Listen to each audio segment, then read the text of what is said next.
جی قاری صاحب، یہ مریم نواز صاحبہ کے بیٹے جنید صفتر کی شادی ہوئی ہے، بڑے اخراجات کیے گئے ہیں۔ پھر لوگوں کا یہ بھی کہنا ہے کہ مریم نواز صاحبہ نے جو لوئی وٹان کے بیگز یوز کیے ہیں وہ 15 لاکھ 20 لاکھ 30 لاکھ اس طرح ان کی مالیت تھی۔ اس کے ساتھ ساتھ جتنے بھی دیگر اخراجات کیے گئے ہیں اگر انہیں ٹوٹل کیا جائے تو وہ کروڑوں اربوں میں وہ اخراجات جاتے ہیں۔ تو آپ کیا سمجھتے ہیں اس غریب ملک میں،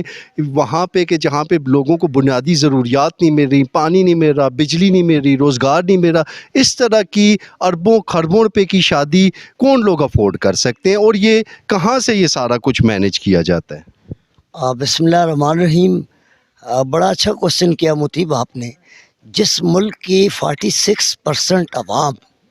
غربت کی لکیر سے نیچے کی زندگی بسر کر رہے ہوں، وہاں کے حکمران لوگوں کے اندر احساس محرومی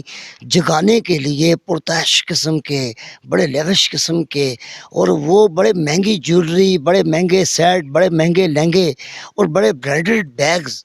تو یہ چیزیں یہ قوم کو بھی سوچنے پہ مجبور کرتی ہیں کہ ایک طرف تو عام مزدور کو اس کے گھر پہ چولہا نہیں جل رہا، خوشی منانی چاہیے، اللہ نے آپ کو حیثیت دی ہے تو آپ اس کو انجوائے ضرور کریں، مگر اپنے سراؤنڈنگ میں ضرور دیکھیں کہ آپ کو دیکھ کے ان لوگوں کے دلوں پہ کیا گزرتی ہوگی۔ تو ہم تو یہی کہیں گے کہ مریم نواز جو تقریروں میں لوگوں کو سادگی کا اور مساوات کا یا ان چیزوں کا درس دیتی ہے، کاش وہ یہاں پر ایک ایسی مسائل قائم کرتی، وہ سادگی سے بھی شادی کر سکتی تھی۔ ساری دنیا کو پتہ ہے کہ وہ نواز شریف کی بیٹی ہے،